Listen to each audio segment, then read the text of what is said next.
Hi, I'm Hans. I'm with the Guardian project.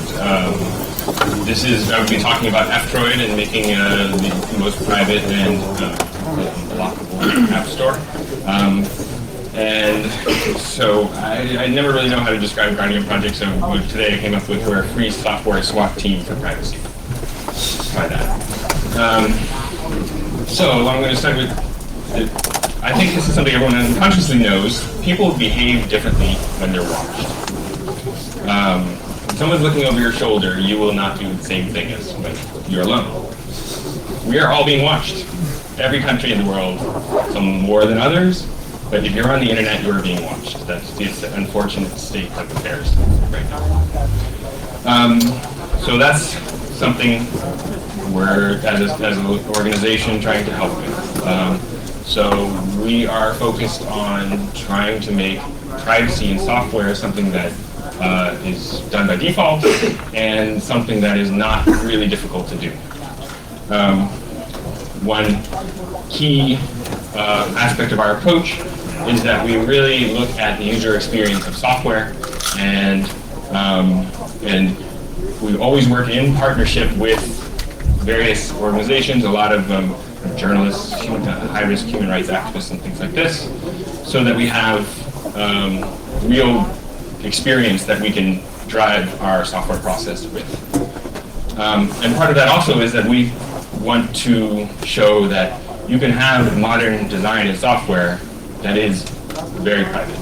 So Chat Secure is our app. It's for iOS and Android. We believe is really the most private way that you can communicate right now. And EFF also has reviewed it, other people as well. We can go into, and I forgot to mention, I'm going to go through a lot of stuff here. It's 20 minutes, and there's a lot of aspects of this. So if people have burning questions, please shout them out, and I will try and cover them, but I'll also have questions at the end.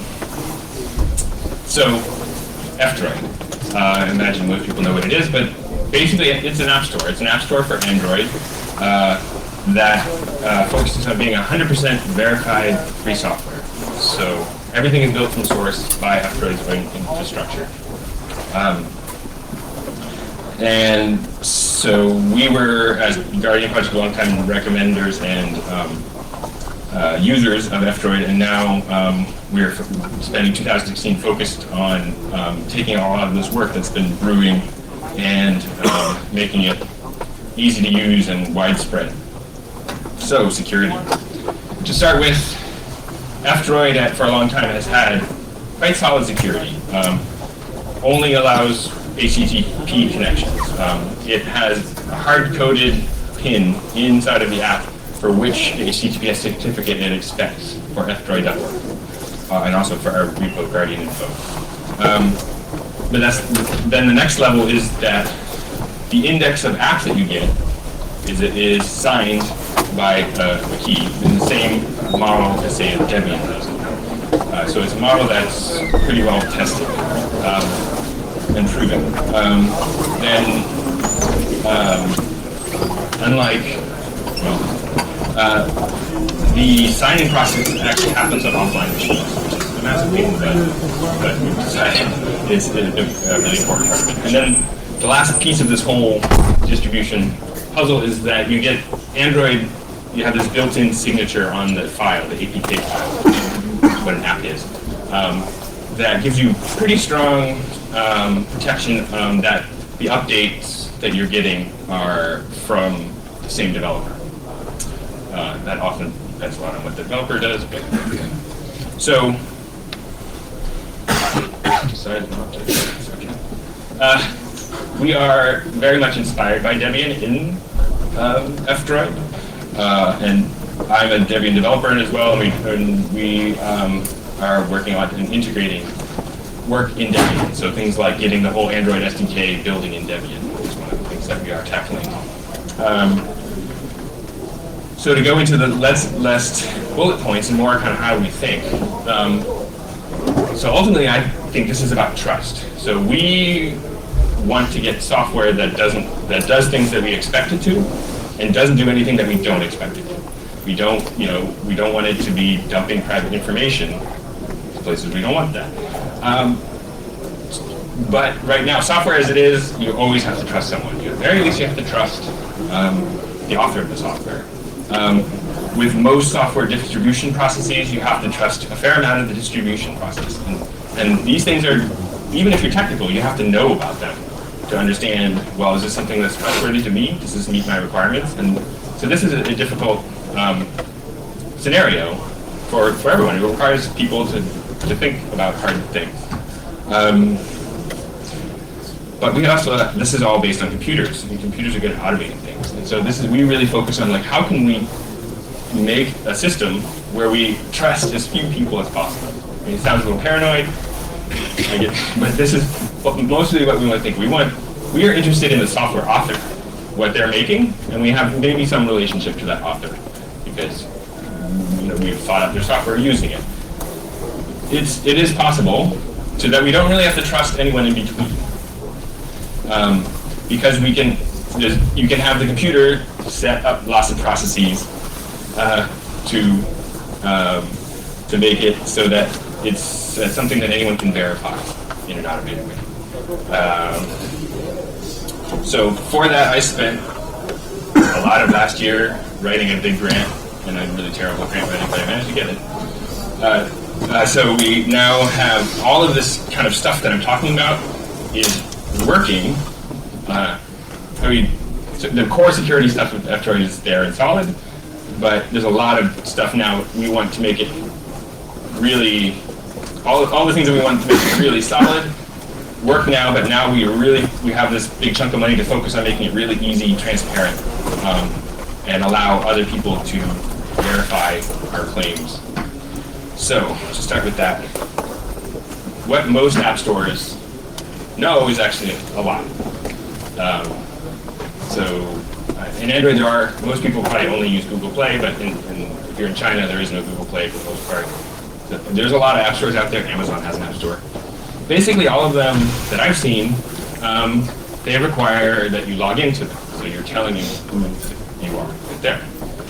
And of course, they use that by default. These days, if you log in, they track you. So they track everything that you search for, everything that you look at. So you look at a specific app, everything that you download, install, everything you uninstall. Something like Google Play actually tracks the apps that you launch and how often you launch them. You use them based on your IP address. They know where you are. They know your preferred language, the language of your device, based on the descriptions and metadata that your client is requesting, so it's displayed. So it knows quite a bit about. So then, really, the question: what does the App Store actually need to know to do its job? Well, it knows something. If it knows nothing, it's kind of useless. That's about it. Yes. How to give you the files you request. I want this file. So HTTP, it knows, I want to say, give me this file, it should give it to you. That's all it really needs. So that means the indexes, what apps are available, long form description, screenshots, icon, things like this. The app itself, of course, you decide to install it. You need the app, you need the APK file. So with F-Droid, the way this works is it's just flat files, just files on a plain HTTP server. You just request it, it delivers it to you. And all the rest of the logic happens in the client.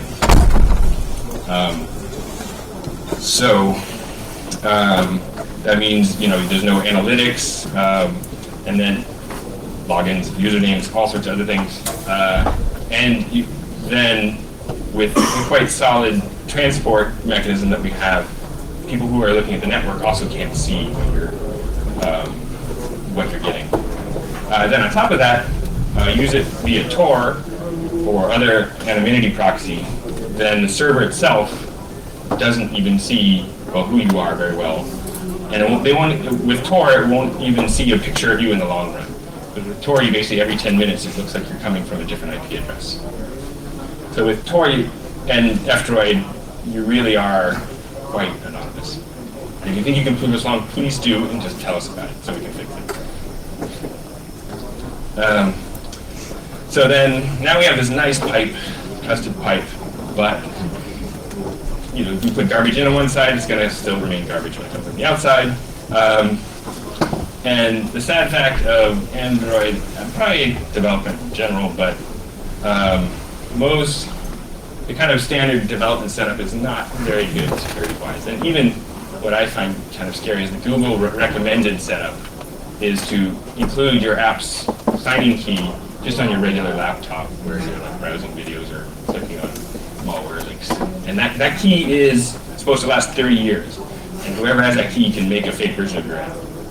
So yeah, it's not a great thing. And then another version, if people follow this Xcode ghost attack, this was an attack on developers.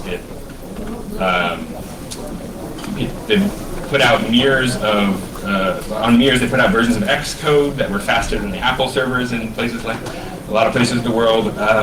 People downloaded it, and what that did was insert malware into every app that was built with that version of Xcode.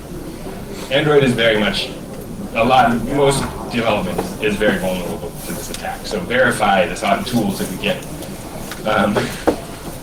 And this is also this is part of the stuff we're now really focusing on and addressing in trying to automate a lot of this kind of downloading of the development tools, getting it directly from Debian.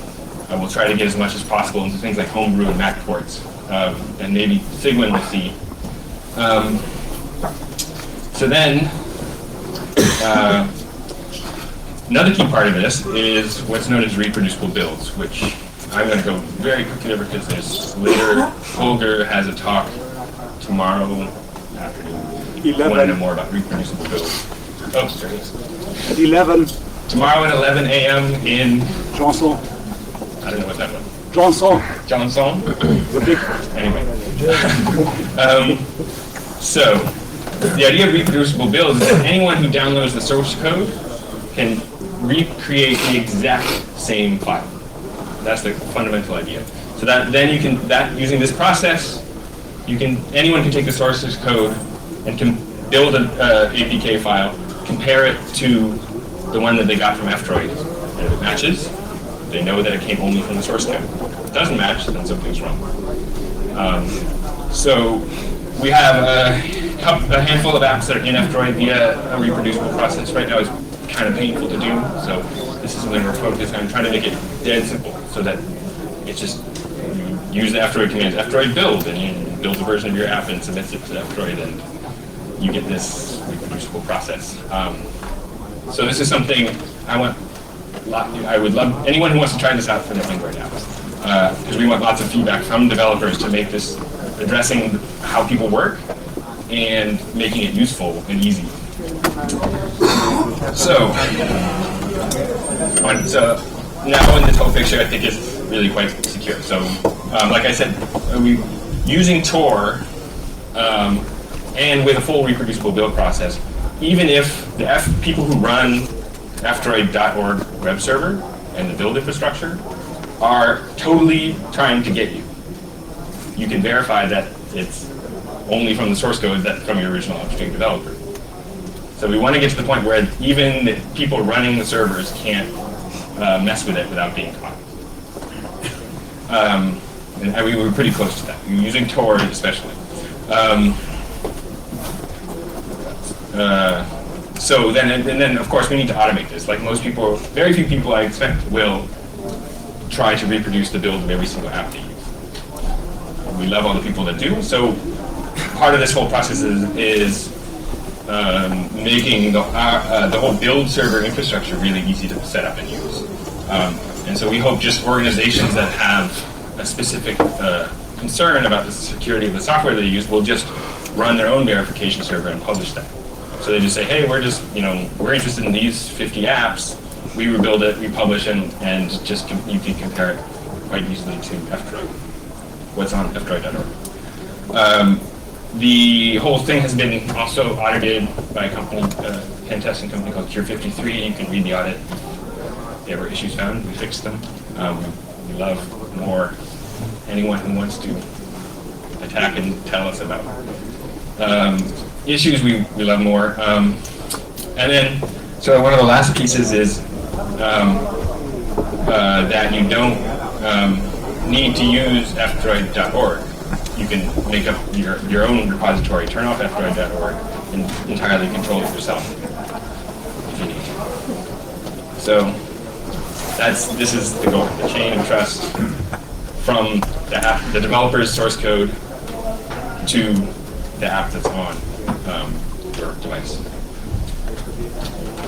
So now, flipping to another side of this whole thing is access. There's a lot of reasons why people can't get apps sometimes. Maybe some of the more well-known ones these days are various internet outages, deliberate internet outages, where companies and governments order internet to go out.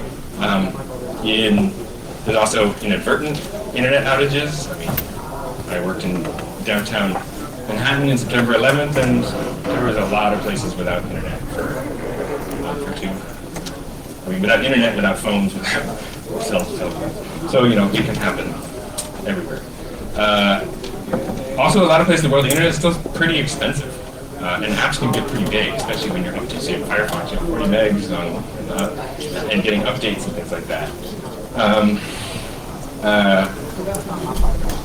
And then in other places, people are just concerned that if they're being monitored, that they can get in trouble for downloading certain apps. So we want to try and address all these kind of use cases in the whole F-Droid ecosystem. So here's like kind of a map of how I'm thinking about it. This is you. This is fdroid.org. We also, we're not obviously running the Google Play Store, but we want to make sure that we play nice with it.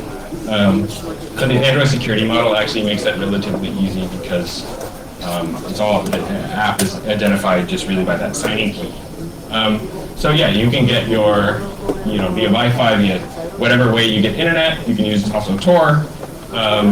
You can get apps from the central server at the same time. You can subscribe to individual developers or organizations, repositories of apps. So say, in China, Google Play is blocked pretty effectively. So if we get to the point where F-Droid is blocked, then there will still be alternative servers, or someone can just start one that's local to their city. And then you can also, so I don't know if any people here were old Palm Pilot users, but with Palm Pilots, you could beam apps, and it was awesome, and it worked quite easily, and it probably had terrible security, but and so a bunch of us are old Palm Pilot users, and we're like, why can't we do that? Like, that was so easy on Palm Pilot, and and so we're also putting this into F-Droid, because it's actually totally doable. So you can easily send Bluetooth. Bluetooth is built in, it's relatively straightforward. We're also making, so what we call it is a swap process in F-Droid, which uses Bluetooth, if you're on same Wi-Fi, so use just the local Wi-Fi. So it doesn't have to have internet access, you just have to be able to talk to each other. And you can also have one phone act as a hotspot. So if there is no Wi-Fi around, and one phone can be a hotspot, the others can connect. And then this gives us, instead of just sending apps, that's like a little app store. You go in and you choose which apps you're sharing. And then the other person connects and you say, okay, I want that. You get updates. Yeah, works for any APK. Yeah. Any APK, so any app that's installed on your device will show up as an option for something you can put in your local swap store. So that's the thing. The APK, in terms of the distribution part of this, it's just any APK, wherever you get it, just don't tell me you're using it for piracy. I can't stop you. Don't tell me. But it will work on any APK. They're just a zip file. So this stuff is all working, but difficult. So that's what we're really working on, and we want lots of feedback to make it not difficult, because we think it's just really a matter of rounds of design and feedback. So the last part of all this, as I said, we're also adding something totally new. So app stores have media handling. So we're like, why doesn't F-Droid? There's a lot of free media out there. So we're adding media handling. So that means audio, ebooks, audiobooks, video, ebooks, anything. There's also something we want feedback on what specific kinds of media formats should be handled by F-Droid. So people are the next step is another kind of fun way of providing access, known as collateral freedom. You may have heard of this term. Basically, the idea is in countries that block a lot, you can tag along on websites that they are probably unwilling to block. So GitHub is one. So we're going to make it so you can publish your F-Droid store to GitHub. And since it's all behind HTTPS, you can't really block one part of GitHub. So they have to block kind of all of it or none of it. This also works with, like, say, Amazon S3, lots of cloud reserve services. And really, this is a group called Great Fire. We're actually based in China. They're really kind of pioneering it. And then the last part is we want people, non-technical people, if they want to be able to curate their own collections. So tools to just say, like, I want to subscribe to Guardian Project's apps and someone else's apps, and I want to add my media, and then I want to publish my own app store. So this will be a curation. And so that's us, fdroid.org, Guardian Project. Yeah, behind it, and I'm on. Thank you.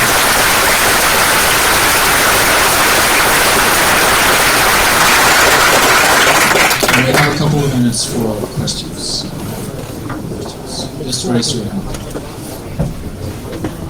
Are there any builds of Android with trust support built in for F-Droid? What? Trust support, so only trust known sources or whatever.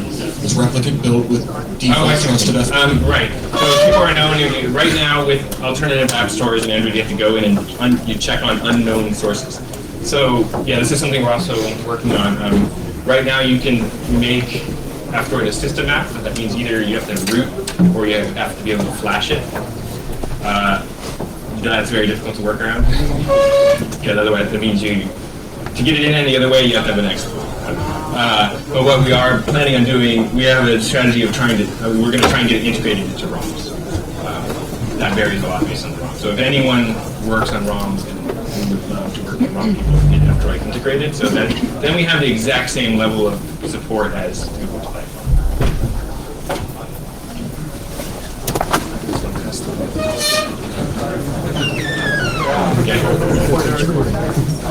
You mentioned Signal earlier.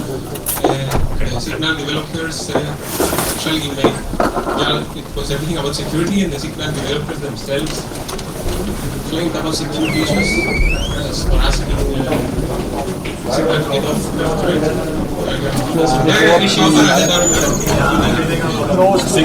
Well, Signal will not have 100% free software, so that's the blocker. They use the Google Play services, and that's a binary blob jar. So can't be, and it's required. That's for GCM messaging. But in terms of their security complaint, their security complaint was that F-Droid stores and generates the key, and with the reproducible processor, that's optional now. So you can say, because we can reproduce the exact same file, we can just take the developer's signature. Like, we reproduce the file, the developer's signature verifies. So that makes it so it's a choice. So some developers are honest and say, I don't want to maintain my own key because it's a pain in the butt. And so you can use F-Droid one. So say SMS Secure, which is a fork of Signal. Their process is that the F-Droid does design a key. But it's now optional. More questions? One final question. Hi. You mentioned making F-Droid more accessible to regular people. Yes. Have you considered maybe rebranding, changing the name? Because it's not super obvious, right? Yes. There's a lot of discussion about that. Unfortunately, So we have like a roughly $500,000 in funding, which sounds like, oh my god, that's so much money. But when you run a development process that's not that much money, or trying to do a lot, and like rebranding probably would take a third of that.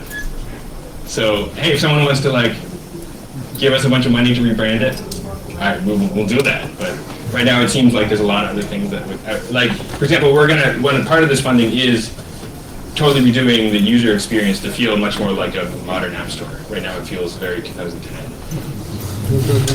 Okay, thank you, Hans.